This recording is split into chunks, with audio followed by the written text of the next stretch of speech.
Good morning, Friday. Basta Friday, sarap ang ulam natin. Kami ni Tonton. Ito, kare-kare. Pero nakuha ko lang yung buto. So, tapos meron tayong alamang. Alamang baboy. Tapos meron tayong rice. Ayan po. Tapos almost naubos yung lechon. So ayan po, prepare na tayo ng kakainin ni Tonton dahil gutom na rin siya. Ayan! Hello Tonton! Booker Tob!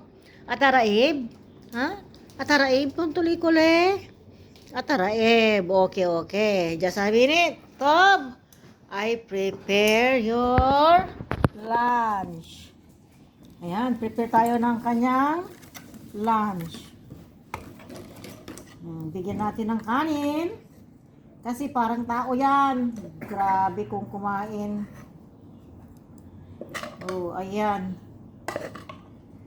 Ayan po. Tapos, bigyan natin ng alamang. Tamang-tama doon sa kare-kare. Ayan. O, diba? Bigyan natin ng sabaw. Ng kare-kare. Ayan po. Tapos, yung konting laman. Ito na lang. Yummy, yummy. Tapos, bigyan din natin ng lechon. Ayan po, lechon. Ayan po, ang lechon. Tapos, yung pinagbutuhan ko. Ha? Siyempre, yung pinagbutuhan ko. Ayan po.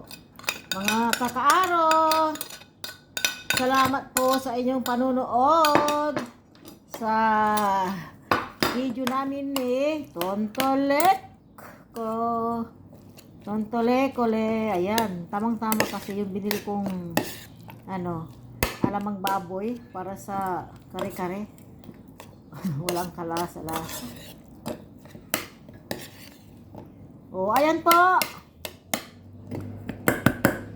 Kain na po, Ton. Oh, yan. Kain na po si Tonton. Ipo, Tonton. Ton. Ipata. Ipata, tutuloy-kuloy. Raib. Ayan, sige na. Hindi ko na patatagalin dahil alam ko gutom ka na rin, okay? Bitabon, bon appetit, Tontoliko, love you, love you. Love you, love you. Sige na, Sirin, kain na, bye. Ayan, mga kakaaro, hanggang dito na lang po tayo. Huwag na nating patapusin si Tonton dahil matagal. O sige na, kain ka na. Kain ka na, bye. Bye. So, ayan po, napakabait na alaga. Pag sinabi kong hindi niya ako halikan, hindi niya ako halikan yan at hindi ako didilaan. Ang lutong ng lechon na. Bye-bye! Good morning, good afternoon sa inyong lahat dyan. Magandang gabi.